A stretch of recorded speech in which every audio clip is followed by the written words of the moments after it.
വിചാരിച്ചു ഇന്ന് നമുക്കൊരു മധുരത്തിന്റെ റെസിപ്പി ചെയ്യണം. അപ്പൊ ഇന്ന് ഉണ്ടാക്കാൻ വേണ്ടിയിട്ട് പോണത് എല്ലാവർക്കും കഴിക്കാനും ഇഷ്ടമുള്ള അരിപ്പൊടി കൊണ്ടുള്ള കറുത്ത ഹലുവയാണ് ഉണ്ടാക്കുന്നത്. സാധാരണ നമ്മൾ കറുത്ത ഹലുവ ഉണ്ടാക്കുമ്പോൾ കുറെ നേരമായിട്ട് ഇളക്കിയിട്ടുള്ള കറുത്ത ഹലുവ റെഡിയാക്കിയിട്ട് എടുക്കുന്നത്. പക്ഷെ ഈ ഹലുവ നമുക്ക് അങ്ങനെ ഇളക്കാണ്ട് തന്നെ ആവിയിൽ വേവിച്ചിട്ട് നല്ല ടേസ്റ്റ് നല്ല സോഫ്റ്റ് ആയിട്ടുള്ള ഹലുവ റെഡിയാക്കിയിട്ട് എടുക്കാൻ വേണ്ടിയിട്ട് പറ്റും. പിന്നെ ഈ ഹലുവ നിങ്ങൾ ഉണ്ടാക്കുമ്പോൾ ഞാൻ ആ പറയുന്ന പോലെ ഇതിലേക്ക് തേങ്ങാപ്പാലും നെയ്യൊക്കെ അതേപോലെ തന്നെ ചേർക്കണം കേട്ടോ. എന്നാൽ മാത്രം ഹലുവയ്ക്ക് നല്ല ടേസ്റ്റ് ഉണ്ടാവുള്ളൂ, ഹലുവ നല്ല സോഫ്റ്റ് ആയിട്ട് വരുള്ളൂ. അപ്പോൾ വീഡിയോ ഇഷ്ടമാണെന്ന് വെച്ചിട്ടുണ്ടെങ്കിൽ വീഡിയോയുടെ അടിയിൽ ലൈക്ക് ചെയ്യുക, കമൻറ്റ്സ് ചെയ്യുക, നിങ്ങളുടെ ഫ്രണ്ട്സിനും ഷെയർ ചെയ്യാൻ വേണ്ടിയിട്ട് മറക്കരുത്. അപ്പോൾ ഈ നമുക്ക് ഒട്ടും സമയം കളയാൻ തന്നെ നമ്മുടെ ഹലുവ റെഡിയാക്കിയിട്ട് എടുക്കാം. ഇനി എന്താ റെഡിയാക്കാൻ വേണ്ടിയിട്ട് ഫസ്റ്റ് ശർക്കര നമുക്കൊന്ന് അലിയിച്ചിട്ട് എടുക്കണം. അപ്പോൾ ഞാനിവിടെ 350 ഗ്രാം ശർക്കരയാണ് എടുത്തത്. ശർക്കര എടുക്കുമ്പോൾ പ്രത്യേകം ശ്രദ്ധിക്കുക, നല്ല കറുത്ത ശർക്കര എടുക്കുക. അപ്പോൾ 350 ഗ്രാം ശർക്കര ചേർക്കുക. ഇനി ഞാനിവിടെ അരിപ്പൊടി എടുക്കണ സെയിം ഗ്ലാസ്സിൽ തന്നെ 2 ഗ്ലാസ് വെള്ളമാണ് ചേർക്കണത്. അപ്പോൾ ഞാൻ ഇതേപോലത്തെ ചില്ലിൻ്റെ ഗ്ലാസ്സിലാട്ടോ അരിപ്പൊടി എടുക്കണത്, 1 ഗ്ലാസ് അരിപ്പൊടി. അപ്പോൾ ആ സെയിം ഗ്ലാസ്സിൽ തന്നെ 2 ഗ്ലാസ് വെള്ളം ചേർക്കുക. തീ ഓണാക്കട്ടെ. 1 ഗ്ലാസ് കൂടി ചേർക്കുക. ഈ ശർക്കര ഈ വെള്ളത്തിൽ നന്നായിട്ട് അലിഞ്ഞ് വരണം. എന്നിട്ട് കല്ലുള്ള ശർക്കരയെന്ന് വെച്ചിട്ടുണ്ടെങ്കിൽ നിങ്ങളൊന്ന് അരിയിച്ചിട്ട് എടുക്കുക. ഈ ശർക്കര റെഡിയായിട്ട് വരുന്ന നേരം കൊണ്ട് നമുക്ക് തേങ്ങാപ്പാൽ റെഡിയാക്കിയിട്ട് എടുക്കുക. അപ്പോൾ നിങ്ങൾ എടുക്കുമ്പോൾ ചെറിയ തേങ്ങയൊക്കെയാണെന്ന് വെച്ചിട്ടുണ്ടെങ്കിൽ ഒരു തേങ്ങ ഫുള്ളായിട്ട് എടുക്കുക. വലിയ തേങ്ങയെന്ന് വെച്ചിട്ടുണ്ടെങ്കിൽ ആ തേങ്ങയുടെ ഒരു 3/4 ഭാഗം എടുക്കുക. അങ്ങനെ ഞാനിവിടെ ഓൾറെഡി തേങ്ങാപ്പാൽ പിഴിഞ്ഞ് വെച്ചിട്ടുണ്ട്. അപ്പോൾ തേങ്ങാപ്പാൽ എടുക്കുമ്പോൾ ഒരുപാട് വെള്ളം പോലെ എടുക്കണ്ട. ഇങ്ങനെ 1-ാം പാലും 2-ാം പാലും നമ്മൾ എടുക്കില്ല, അങ്ങനെ എടുക്കണ്ട. ആദ്യത്തെ 1-ാം പാൽ തന്നെ നന്നായിട്ട് പിഴിഞ്ഞ് അതിമേന്ന് പാലെടുത്താൽ മതി. അപ്പോൾ തേങ്ങാപ്പാൽ ഞാനിവിടെ 1.5 കപ്പ് തേങ്ങാപ്പാലാണ് എടുത്തേക്കുന്നത്, നമ്മുടെ ആ സെയിം ഗ്ലാസ്സിൽ തന്നെ. അതിപ്പോൾ കുറച്ച് കൂടിയാലും കുഴപ്പമില്ല കേട്ടോ. അപ്പോൾ തേങ്ങാപ്പാലും റെഡി ആക്കിയിട്ട് വെക്കുക. അത്രയ്ക്ക് തേങ്ങ തന്നെ എടുക്കണം കേട്ടോ, കാരണം തേങ്ങാപ്പാൽ നല്ല കട്ടി ഉണ്ടാവണം. ഈ ഹൽവയിലേക്ക് ഞാനിവിടെ തേങ്ങാക്കൊത്താണ് വറുത്തിട്ട് ചേർക്കുന്നത്. ഇനിയിപ്പോൾ നിങ്ങൾക്ക് തേങ്ങാക്കൊത്ത് ഇഷ്ടമില്ലാന്ന് വെച്ചിട്ടുണ്ടെങ്കിൽ കാഷ്നട്ട് വറുത്ത് ചേർത്താലും കുഴപ്പമില്ല. പക്ഷേ ഇത് അരിപ്പൊടി കൊണ്ടുള്ള ഹൽവയാകുമ്പോൾ ഇത് നമ്മുടെ ഒരു നാടൻ ഹൽവയാണല്ലോ. അപ്പോൾ എനിക്ക് തേങ്ങാക്കൊത്താണ് കൂടുതൽ ഇഷ്ടം കേട്ടോ. അപ്പോൾ നമുക്ക് തേങ്ങാക്കൊത്ത് വറുത്തെടുക്കുക.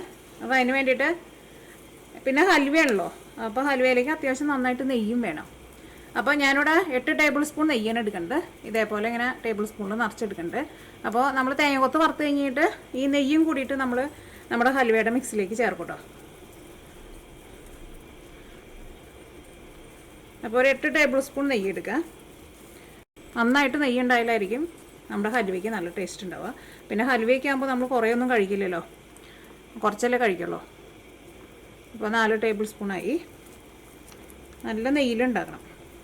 ഇതിങ്ങനെ കട്ട പിടിച്ച നെയ്യ് കേട്ടോ. അപ്പോൾ ഇങ്ങനെ എടുക്കുമ്പോൾ തന്നെ കണ്ടോ, ഇത്രയ്ക്ക് വെച്ചിട്ട് എടുക്കണുണ്ട് കേട്ടോ. 6, 7 നെയ്യ് കൂടിയിട്ടുണ്ടെങ്കിൽ കുഴപ്പമില്ല, പക്ഷേ നെയ്യ് ഒട്ടും കുറയരുത്. അപ്പോൾ നമ്മുടെ ശർക്കര വെള്ളത്തിൽ നന്നായിട്ട് അലിഞ്ഞിട്ടുണ്ട്. ഇനി ഞാൻ തീ ഓഫ് ചെയ്യാം കേട്ടോ. അപ്പോൾ കല്ലുള്ള ശർക്കരയെന്ന് വെച്ചിട്ടുണ്ടെങ്കിൽ നിങ്ങളൊന്ന് അരിച്ചിട്ട് എടുക്കുക. അപ്പോൾ നമ്മുടെ ശർക്കര പാനി ഇവിടെ ഇരിക്കട്ടെ. നമ്മുടെ തേങ്ങക്കൊത്ത് റെഡിയാക്കിയിട്ട് എടുക്കുക. അപ്പോൾ നമ്മുടെ നെയ്യ് നന്നായിട്ട് ചൂടായിട്ടുണ്ട്. ഇനി ഇതിലേക്ക് തേങ്ങക്കൊത്ത് ചേർക്കുക. അപ്പോൾ ഞാനിവിടെ ഇത്രയ്ക്ക് തേങ്ങക്കൊത്താണ് എടുത്തേക്കുന്നത്, കാരണം ഇതിന് ഞാൻ കറക്റ്റായിട്ട് ഇത്രയ്ക്ക് അളവൊന്നുമില്ല. നമുക്കിപ്പോൾ തേങ്ങക്കൊത്ത് കൂടുതൽ വേണമെന്ന് വെച്ചിട്ടുണ്ടെങ്കിൽ ഇത് ഞാനിപ്പോൾ കുറേ എടുത്തിട്ടുണ്ട്, അപ്പോൾ കുറച്ച് കൂടുതൽ ചേർക്കാം. ഇനിയിപ്പോൾ നിങ്ങൾക്ക് തേങ്ങക്കൊത്ത് അത്രയ്ക്ക് വേണ്ടാന്ന് വെച്ചിട്ടുണ്ടെങ്കിൽ തേങ്ങക്കൊത്ത് അതനുസരിച്ചിട്ട് കുറച്ച് ചേർത്താലും കുഴപ്പമില്ല. പക്ഷേ തേങ്ങക്കൊത്ത് നെയ്യൊക്കെ അത്യാവശ്യം നന്നായിട്ട് വേണം, അപ്പോഴായിരിക്കും കഴിക്കുമ്പോൾ നല്ല ടേസ്റ്റ് ഉണ്ടാവുക. അപ്പോൾ നെയ്യ് കുറച്ചാൽ ചേർത്തോളൂ എന്ന് വെച്ചിട്ടുണ്ടെങ്കിൽ നമ്മുടെ ഹലുവ അത്രയ്ക്ക് സോഫ്റ്റായിട്ട് വരില്ല കേട്ടോ. ഈ തേങ്ങക്കൊത്ത് ഈ നെയ്യിൽ കിടന്നിട്ട് നന്നായിട്ട് മുരിഞ്ഞ് വരട്ടെ. എന്നിട്ട് ഈ തേങ്ങക്കൊത്ത് നെയ്യും കൂടിയിട്ടാണ് നമ്മൾ ഹലുവയുടെ മിക്സിലേക്ക് ചേർക്കുന്നത്. അതേപോലെ നമുക്ക് ഹലുവ റെഡിയാക്കിയിട്ട് എടുക്കാൻ വേണ്ടിയിട്ട് നല്ല എളുപ്പമാണ്, നല്ല ടേസ്റ്റാണ് ഹലുവയ്ക്ക്. പിന്നെ സാധാരണ നമ്മൾ ഹലുവയ്ക്ക് ഉണ്ടാക്കുമ്പോൾ കുറേ നേരം ഇട്ടിട്ട് ഇങ്ങനെ ഇളക്കിയിട്ടല്ലേ ഉണ്ടാക്കുന്നത്. ഇത് നമുക്ക് പെട്ടെന്ന് റെഡിയാക്കിയിട്ട് എടുക്കുകയും ചെയ്യാം. പക്ഷേ നെയ്യ് ചേർത്തില്ലാന്ന് വെച്ചിട്ടുണ്ടെങ്കിൽ ഹലുവ അത്രയ്ക്ക് സോഫ്റ്റായിട്ട് വരില്ല, അത് നിങ്ങൾ പ്രത്യേകം ശ്രദ്ധിക്കുക. പിന്നെ ശർക്കരയാണെങ്കിലും എടുക്കുമ്പോൾ നല്ല കറുത്ത ശർക്കര എടുക്കുക, അപ്പോഴായിരിക്കും നമ്മുടെ ഹൽവയ്ക്ക് നല്ല കറുത്ത കളർ കിട്ടുക. ശർക്കരയുടെ കളറാണ് നമ്മുടെ ഹൽവയ്ക്ക് കളർ കൊടുക്കുന്നത് കേട്ടോ. അപ്പോൾ കറുത്ത ശർക്കര ഇടാണ്ട് സാധാരണ മറ്റേ കളർ ശർക്കര ഉണ്ടല്ലോ, ആ ശർക്കര ചേർത്തിട്ടുണ്ടെന്ന് വെച്ചിട്ടുണ്ടെങ്കിൽ നമ്മുടെ ഹൽവയ്ക്ക് ആ കളർ കിട്ടില്ല. അല്ലെങ്കിൽ ഇപ്പോൾ നമ്മുടെ നാട്ടിൽ കരിപ്പെട്ടി എന്ന് പറഞ്ഞിട്ട് നമുക്ക് വാങ്ങാൻ വേണ്ടിയിട്ട് കിട്ടില്ലേ, അതിന് നല്ല കളറാണല്ലോ, അത് ചേർത്താലും കുഴപ്പമില്ല, നല്ല ടേസ്റ്റ് അതിന് നല്ല ഇതേപോലെ തന്നെ. ഇപ്പോൾ ഞാനൊരു തേങ്ങ ശർക്കരയുടെ പോലെ തന്നെ നല്ല കറുത്ത കളറായിരിക്കുമല്ലോ, അപ്പോഴായിരിക്കും ഹലുവ കാണുമ്പോൾ തന്നെ നമുക്ക് കഴിക്കാൻ വേണ്ടിയിട്ട് തോന്നുന്നത്. നല്ല കറുത്ത കളറാകുമ്പോൾ കാണാനും നല്ല ഭംഗിയായിരിക്കും, കഴിക്കാനും നല്ല ടേസ്റ്റ് ആയിരിക്കും. പിന്നെ ഈ കറുത്ത ശർക്കരയൊക്കെ ആകുമ്പോൾ നമ്മുടെ ഹലുവ കുറച്ചും കൂടി നല്ല സോഫ്റ്റ് ആക്കുകയും ചെയ്യും. ആ ശർക്കര ചേർത്തിട്ട് നമ്മൾ ഹലുവ ഉണ്ടാക്കിയിട്ടുണ്ടെങ്കിൽ നല്ല രസമാണ്. ഇനിയിപ്പോൾ നിങ്ങളുടെ അടുത്ത് നെയ്യില്ലാന്ന് വെച്ചിട്ടുണ്ടെങ്കിൽ നെയ്ക്ക് പകരം ഇതുണ്ടല്ലോ, ബട്ടർ ഉണ്ടല്ലോ, ബട്ടർ എടുത്താലും കുഴപ്പമില്ല. അപ്പോൾ ബട്ടർ ഫസ്റ്റ് ഒന്ന് ചൂടാക്കിയിട്ട് അങ്ങനത്തെ വെള്ളം ഒന്ന് ജസ്റ്റ് ഒന്ന് ഡ്രൈ ആക്കുക. കാരണം ശരിക്കും നെയ്യ് ഉണ്ടാക്കുന്നത് ബട്ടർ നന്നായിട്ട് ചൂടാക്കിയിട്ടാണ്, അതിൽ നിന്നാണ് നമ്മൾ നെയ്യ് ഉണ്ടാക്കുന്നത്. അപ്പോൾ ബട്ടർ ഒരു ഇതേപോലെ തന്നെ ഒരു പാനിലേക്ക് ഇടുക. എന്നിട്ട് അത് ഇടുമ്പോൾ തന്നെ ഇങ്ങനെ ഭയങ്കര വലിയ വലിയ തളകൾ വരും. അപ്പോൾ അതിനകത്ത് ആ വെള്ളമൊക്കെ കൊണ്ട് വറ്റി കഴിഞ്ഞ് കഴിയുമ്പോൾ ആ വലിയ വലിയ തളയ്ക്ക് പോയി കഴിഞ്ഞിട്ട് കുഞ്ഞു കുഞ്ഞു തളകളായിട്ട് വരും. അപ്പോൾ അതിനകത്ത് വെള്ളമൊക്കെ വറ്റിയിട്ടുണ്ടാവും. അപ്പോൾ അത് നെയ്യുടെ ഒരു സ്റ്റേജിലേക്ക് വന്നിട്ടുണ്ടാവും. അപ്പോൾ അങ്ങനെ ബട്ടർ എടുത്തിട്ട് ചൂടാക്കിയിട്ട് നെയ്യാക്കിയിട്ട് ഉണ്ടാക്കിയാലും കുഴപ്പമില്ല. അപ്പോൾ നമ്മുടെ തേങ്ങക്കൊത്ത് ചെറുതായിട്ടൊരു ഗോൾഡൻ കളറായി തുടങ്ങിയിട്ടുണ്ട്. നല്ലൊരു ഡാർക്ക് കളറായിട്ടില്ല. ഇനി ഞാനോട് തീ ഓഫ് ചെയ്യാണ്. കാരണം നെയ്യ്ക്ക് നല്ല ചൂടുണ്ടല്ലോ. ഇനി ബാക്കിയുള്ള മുരിച്ചൽ ഈ നെയ്യിൽ ഇരുന്നിട്ട് മുരിഞ്ഞോളും. അത് നിങ്ങൾ പ്രത്യേകം ശ്രദ്ധിക്കണം കേട്ടോ. കാരണം നമ്മൾ ഈ നെയ്യും തേങ്ങക്കൊത്തും കൂടിയിട്ട് ഒരുമിച്ചിട്ടാണ് ചേർക്കാൻ വേണ്ടിയിട്ട് പോകുന്നത് നമ്മുടെ ഹൽവയുടെ മിക്സിലേക്ക്. അപ്പോൾ ഈ നെയ്യ്ക്ക് നല്ല ചൂടുണ്ടാവുമല്ലോ. അപ്പോൾ നല്ല ഗോൾഡൻ കളറായിട്ട് നമ്മൾ തീ ഓഫ് ചെയ്തിട്ടുണ്ടെന്ന് വെച്ചിട്ടുണ്ടെങ്കിൽ പിന്നെ ഇതിനകത്ത് ഇരുന്നിട്ട് ഒന്നും കൂടി ചൂടായിട്ട് നമ്മുടെ തേങ്ങക്കൊത്ത് കരിഞ്ഞു പോകും. അപ്പോൾ നമ്മുടെ ഹൽവയിൽ ചേർക്കാനുള്ള നെയ്യും തേങ്ങക്കൊത്തും റെഡി ആയിട്ടുണ്ട്. അപ്പോൾ ഇതിവിടെ ഇരിക്കട്ടെ. ഇനി നമുക്ക് അരിപ്പൊടി എടുക്കാം. ഇനി ഞാനിവിടെ ഹൽവ റെഡിയാക്കാനുള്ള പാത്രത്തിലേക്ക് കേട്ടോ അരിപ്പൊടി ചേർക്കാൻ വേണ്ടിയിട്ട് പോകുന്നത്. അപ്പോൾ നമ്മൾ ആ ശർക്കരയൊക്കെ അലിയിച്ചിട്ട് എടുത്തപ്പോൾ വെള്ളം എടുത്തേക്കണം സെയിം ഗ്ലാസ്സിൽ തന്നെ ഒരു ഗ്ലാസ് അരിപ്പൊടിയാണ് എടുത്തേക്കുന്നത്. ഇത് വറുത്ത അരിപ്പൊടി കേട്ടോ. വറുത്ത അരിപ്പൊടി അല്ലെങ്കിൽ വറുക്കാത്ത അരിപ്പൊടി ആയിരുന്നാലും കുഴപ്പമില്ല. നമ്മളിപ്പോൾ വീട്ടിൽ നൂലപ്പം അല്ലെങ്കിൽ ഇടിയപ്പം പുട്ട് ഇതൊക്കെ ഉണ്ടാക്കാൻ എടുക്കുന്ന അരിപ്പൊടി ഉണ്ടല്ലോ, ആ അരിപ്പൊടി എടുത്താൽ മതി. ഇതിലേക്ക് ഒരു ചെറിയ തേങ്ങ പിഴിഞ്ഞെടുത്തേക്കണ തേങ്ങാപ്പാലാണ്. ഇത് 1.5 കപ്പ് നല്ല കട്ടിയുള്ള തേങ്ങാപ്പാലാണ് ചേർക്കുന്നത്. ആ തേങ്ങയുടെ ഉള്ളിൽ നിന്ന് നമ്മൾ പാല് ഫുള്ളായിട്ട് പിഴിഞ്ഞിട്ട് എടുക്കണം കേട്ടോ. കാരണം കുറേ വെള്ളം ഒഴിച്ചിട്ട് പിഴിഞ്ഞിട്ട് എടുക്കണ്ട. ഇതേപോലെ 1.5 ഗ്ലാസ് വെള്ളത്തിൽ നന്നായിട്ട് പിഴിഞ്ഞ് തേങ്ങാപ്പാൽ ഫുള്ളായിട്ട് എടുക്കുക.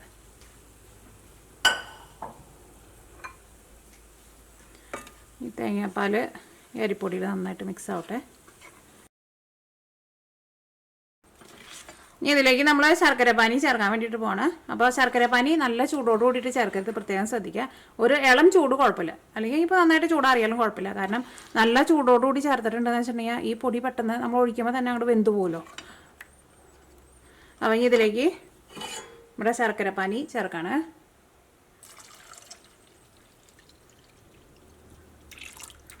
അപ്പോൾ കല്ലുള്ള ശർക്കരയെന്ന് വെച്ചിട്ടുണ്ടെങ്കിൽ അരിച്ചിട്ട് എടുക്കുക. ഒഴിച്ച വഴിക്കാൻ ഇതേപോലെ നന്നായിട്ട് മിക്സ് ചെയ്ത് കൊടുക്കുക. ഇതെല്ലാം നന്നായിട്ട് മിക്സ് ആയിട്ടുണ്ട്, ഒട്ടും കട്ടയില്ലാണ്ട് പെട്ടെന്ന് മിക്സ് ചെയ്തിട്ട് എടുക്കാണ്, കട്ടയൊന്നും പിടിക്കില്ല. ഇതിലേക്ക് നമ്മൾ ആ നെയ്യിൽ വറുത്ത് വെച്ചാൽ തേങ്ങക്കൊത്തുണ്ടല്ലോ, ആ നെയ്യും തേങ്ങക്കൊത്തും കൂടിയിട്ടാട്ടോ ചേർക്കണത്. ഫുള്ളായിട്ടുള്ള നെയ്യും ചേർക്കുക. നെയ്യ് ഇതേപോലെ അത്യാവശ്യം നന്നായിട്ട് തന്നെ ചേർക്കണം. ചേർക്കട്ടെ.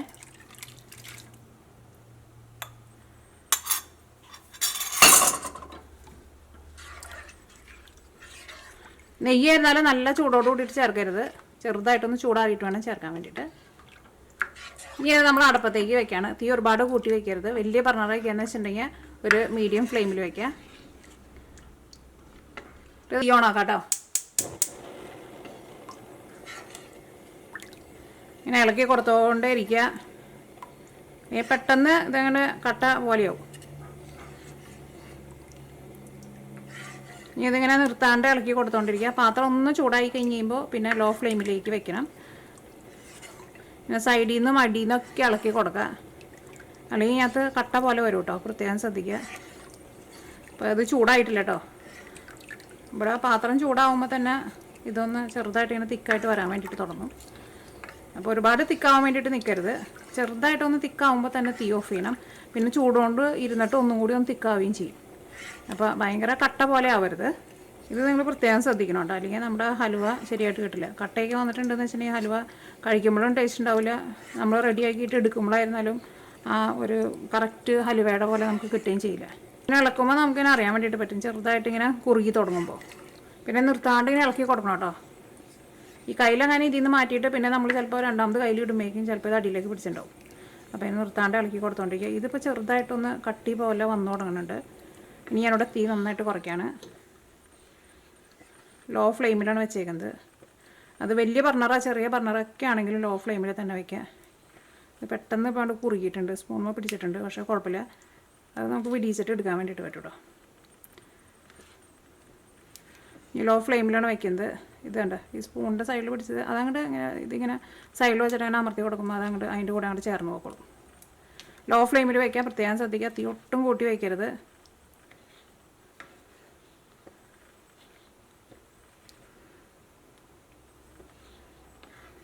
ഇപ്പോൾ ഇത് ചെറുതായിട്ടൊന്ന് കുറുകി വന്നിട്ടുണ്ട്. ഇനി ഞാൻ തീ ഓഫ് ചെയ്യണം. ഇതേപോലെ വരുമ്പോൾ തന്നെ നിങ്ങൾ തീ ഓഫ് ചെയ്യണം. ഭയങ്കര കട്ടയായിട്ട് അപ്പം പോലെ ആവാൻ വേണ്ടിയിട്ട് നിൽക്കരുത്, പ്രത്യേകം ശ്രദ്ധിക്കുക. അപ്പോൾ നമ്മൾ ഉണ്ടാക്കിയത് ഫുള്ള് വേസ്റ്റായി പോവും. അപ്പം ഞാനിവിടെ തീ ഓഫ് ചെയ്തു. ഇനി ഞാൻ അടുപ്പത്ത് നിന്ന് നീക്കി വയ്ക്കാം കേട്ടോ. അല്ലെങ്കിൽ അടുപ്പിൻ്റെ ചൂട് കൊണ്ട് ഒന്നുകൂടിയും ചൂടാവുമല്ലോ. ഇനി ഇത് ഇളക്കി കൊടുത്തുകൊണ്ടിരിക്കുക. ചെറുതായിട്ട് ഇങ്ങനെ കട്ട പോലെ ആയിട്ടുണ്ട്, പക്ഷേ അത് കുഴപ്പമില്ല. അത് നമ്മളിങ്ങനെ ഇളക്കുമ്പോൾ അത് ഇതിൻ്റെ കൂടെ അങ്ങോട്ട് ചേർന്ന് നോക്കോളും. വലിയ കട്ടയൊക്കെ ആയിട്ടുണ്ടെങ്കിൽ നമ്മൾ ഇളക്കുമ്പോൾ അങ്ങനെ ചേർന്ന് പോകില്ല കേട്ടോ. ഇതൊന്ന് ചെറുതായിട്ടൊന്ന് ചൂടാറണ വരെ നമ്മളൊന്ന് ഇളക്കി കൊടുക്കുക. കാരണം ആ നല്ല ചൂടൊന്ന് പോകാൻ വേണ്ടിയിട്ട് ചേർക്കണം കേട്ടോ. ഇല്ലയെന്ന് വെച്ചിട്ടുണ്ടെങ്കിൽ എന്തോ ഒരു ടേസ്റ്റ് കുറവ് പോലെ തോന്നും നമുക്ക്. അപ്പോൾ ഇനി ഇതിലേക്ക് ടേസ്റ്റിനനുസരിച്ചിട്ട് ഉപ്പ് ചേർക്കുക. നമ്മൾ കുറച്ച് ഉപ്പ് ചേർത്തിട്ട് ഒന്ന് ടേസ്റ്റ് ചെയ്ത് നോക്കാം. എന്നിട്ട് പിന്നെ വേണമെന്ന് വെച്ചിട്ടുണ്ടെങ്കിൽ അതനുസരിച്ചിട്ട് ചേർത്ത് കൊടുക്കാം. അതിനകത്ത് കുറച്ചിങ്ങനെ കട്ട പിടിച്ച പോലെയൊക്കെ ഉണ്ടായിരുന്നില്ല, അതൊക്കെ ഇതിൻ്റെ കൂടെ നന്നായിട്ട് മിക്സ് ആയിട്ടുണ്ട്. അപ്പോൾ പ്രത്യേകം ശ്രദ്ധിക്കുക, തീ ഒരുപാട് കൂട്ടി വയ്ക്കരുത്. ചെറുതായിട്ടൊന്ന് കുറുകി തുടങ്ങുമ്പോൾ തന്നെ തീ ഓഫ് ചെയ്യുക. ഇനി ഇതിലേക്ക് ഞാനോട് ഉപ്പ് ചേർക്കാണ്. അതിനകത്ത് വലിയ കട്ടകളൊക്കെ ഉടഞ്ഞ് പോയിട്ടുണ്ട്. നമ്മളിതിലേക്ക് 8 ടേബിൾ സ്പൂൺ നെയ്യല്ലേ ചേർത്തത്. ഞാനിവിടെ 2 ടേബിൾ സ്പൂൺ നെയ്യ് കൂടി ചേർക്കുന്നുണ്ട്. അപ്പോൾ നമ്മൾ ടോട്ടൽ 10 ടേബിൾ സ്പൂൺ നെയ്യാണ് ചേർത്തത്. അത് കട്ട പിടിച്ച പോലെ ഇട്ടുള്ള നെയ്യായിരുന്നു കേട്ടോ. വെള്ളം പോലെയുള്ള നെയ്യാന്ന് വെച്ചിട്ടുണ്ടെങ്കിൽ ഒരു 13-14 ടേബിൾ സ്പൂൺ നെയ്യ് ഉണ്ടാവും കേട്ടോ. നിങ്ങൾ വെള്ളം പോലെയുള്ള നെയ്യാന്ന് വെച്ചിട്ടുണ്ടെങ്കിൽ ഒരു 13-14 ടേബിൾ സ്പൂൺ നെയ്യ് ചേർക്കുക. ഇത് കട്ട പോലെ ഇരിക്കുന്നതാണല്ലോ ചേർത്തത്, അപ്പോൾ ഒരു 10 ടേബിൾ സ്പൂൺ ചേർക്കുക. അതിപ്പോൾ നെയ്യ് ഇപ്പോൾ കുറച്ച് കൂടിയാലും പേടിക്കേണ്ട ആവശ്യമില്ല. ഹൽവയ്ക്ക് നെയ്യ് കൂടുന്തോറും ഹൽവയുടെ ടേസ്റ്റും കൂടും. അപ്പോൾ നമ്മൾ പിശുക്കം പിടിച്ചിട്ട് കുറച്ച് നെയ്യ് ഒഴിച്ചിട്ട് ഹൽവ ഉണ്ടാക്കിയിട്ടുണ്ടെങ്കിൽ ടേസ്റ്റ് ഉണ്ടാവില്ല കേട്ടോ. അപ്പോൾ ഇതിലേക്ക് ഞാനിവിടെ 2 ടേബിൾ സ്പൂൺ നെയ്യ് കൂടിയും ചേർക്കുന്നുണ്ട്.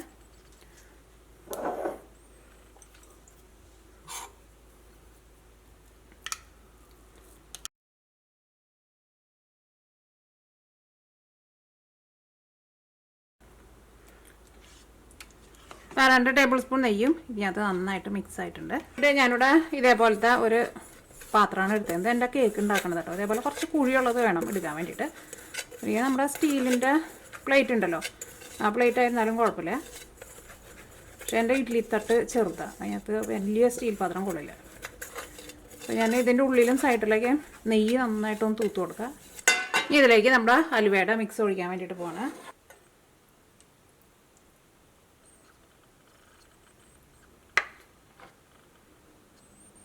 നമ്മുടെ ആവിയിലായിട്ട് വേവിക്കാൻ വേണ്ടിയിട്ട് പോകണത്. അപ്പോൾ ഇഡ്ഡലി പാത്രത്തിൽ വെള്ളം ഒഴിച്ചിട്ടുണ്ട്. ഇനി നമ്മുടെ ഹലുവ സെറ്റ് ചെയ്യാൻ വേണ്ടിയിട്ട് വയ്ക്കട്ടെ.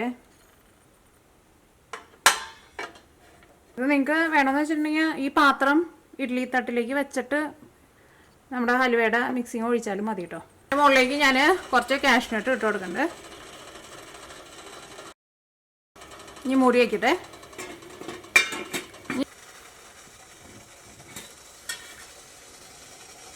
അപ്പോൾ നമ്മുടെ ഹലുവ റെഡി ആയിട്ടുണ്ട്.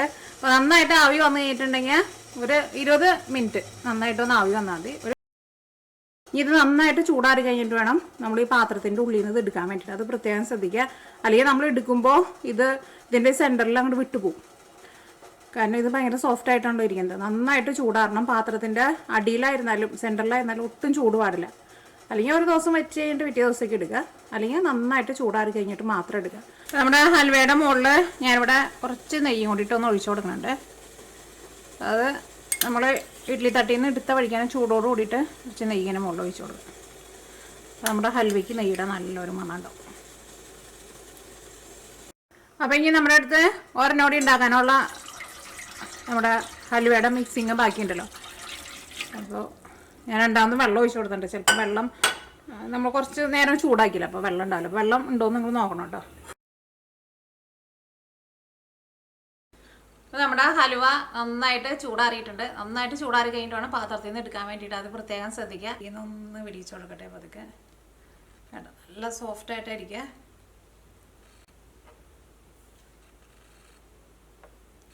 ഈ പാത്രം എൻ്റെ പണ്ടത്തെ കുക്കർ വാങ്ങിച്ചപ്പോൾ കിട്ടിയ പാത്രം കേട്ടോ. ഇത് ഞാൻ വാങ്ങിച്ചതല്ല, എൻ്റെ വീട്ടിൽ ഉണ്ടായിരുന്ന കുറേ വർഷം പഴക്കമുണ്ട് ഇതിന്. അന്നൊക്കെ കുക്കർ വാങ്ങുമ്പോൾ ഇതേപോലെ ഇങ്ങനെ ബേക്ക് ചെയ്യണ ഇതേപോലത്തെ ഒരു പാത്രം കൂടിയിട്ട് കിട്ടായിരുന്നു. കുറേ പഴക്കം എത്തിയിട്ടുള്ളത്.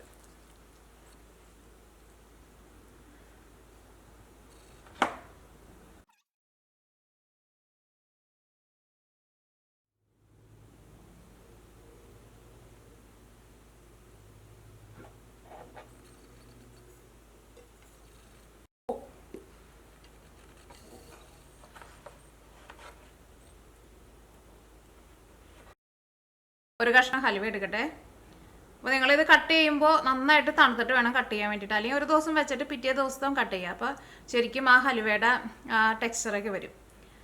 ഇപ്പോൾ ഈ ഹലുവ ചൂടാറിയിട്ടുണ്ടെങ്കിലും എന്താ പറയുക, അത്രയ്ക്കാണ്ട് തണുത്തിട്ടില്ല ഹലുവ. അപ്പോൾ ഇതാണ് നമ്മുടെ ഹലുവ. ഈ ഹലുവ നല്ല സോഫ്റ്റായിട്ടാണ് ഇരിക്കുക. വായലിട്ടുണ്ടെങ്കിൽ വെണ്ണ പോലെ അലിഞ്ഞു പോകും. കഴിക്കാനാണെന്ന് വെച്ചിട്ടുണ്ടെങ്കിൽ നല്ല ടേസ്റ്റ് ഉണ്ട്. കാരണം ഇതിലേക്ക് നമ്മൾ തേങ്ങാപ്പാലും നെയ്യൊക്കെ ചേർത്തിട്ടുണ്ടല്ലോ. അപ്പോൾ അതുകൊണ്ട് തന്നെ കഴിക്കാനാണെങ്കിലും നല്ല ടേസ്റ്റാണ്. അപ്പോൾ നിങ്ങളെല്ലാവരും ട്രൈ ചെയ്ത് നോക്കുക. പിന്നെ ഹലുവ നമ്മൾ ആവിയിൽ വേവിച്ചിട്ട് എടുക്കുമ്പോൾ ഒരു ആവി വന്നു കഴിഞ്ഞിട്ടുണ്ടെങ്കിൽ ഒരു 20 മിനിറ്റെങ്കിലും നമ്മൾ നന്നായിട്ട് ആവി വരുത്തണം കേട്ടോ. കാരണം ഇത് കുറച്ച് നല്ല തിക്കായിട്ടാണല്ലോ ഇരിക്കുന്നത്. അപ്പോൾ നമുക്ക് ആ കടയിൽ നിന്ന് നമ്മൾ വാങ്ങണ ഹലുവയുടെ ആ ശരിക്കുള്ള ഒരു ടെക്സ്ചറിലേക്ക് വരില്ല കേട്ടോ. അത് കുറച്ചും കൂടി ഒരു സ്റ്റിക്കി ആയിട്ടിരിക്കുന്ന ടെക്സ്ചർ ആയിരിക്കുമല്ലോ. പക്ഷേ ഇതേപോലെ ഉണ്ടാക്കിയിട്ടുണ്ടെങ്കിലും കഴിക്കാൻ വേണ്ടിയിട്ട് നല്ല ടേസ്റ്റ് ആട്ടോ.